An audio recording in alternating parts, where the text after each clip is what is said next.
أعوذ بالله من الشيطان الرجيم بسم الله الرحمن الرحيم قال يا بني لا تقصص رؤياك على إخوتك فيكيد لك كيدا إن الشيطان للإنسان عدو مبين۔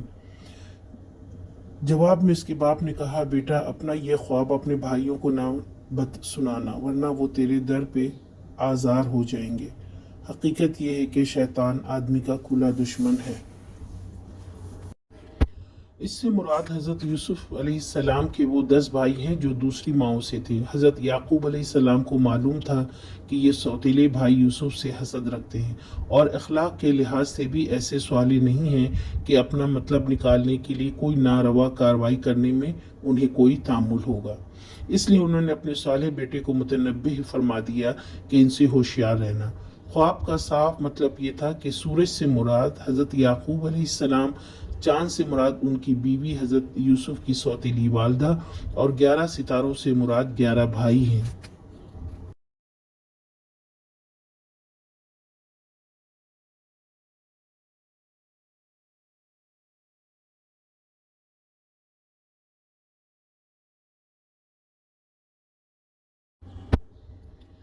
آج کا سوال، اس آیت میں ستارے، چاند اور سورج سے کیا مراد ہے؟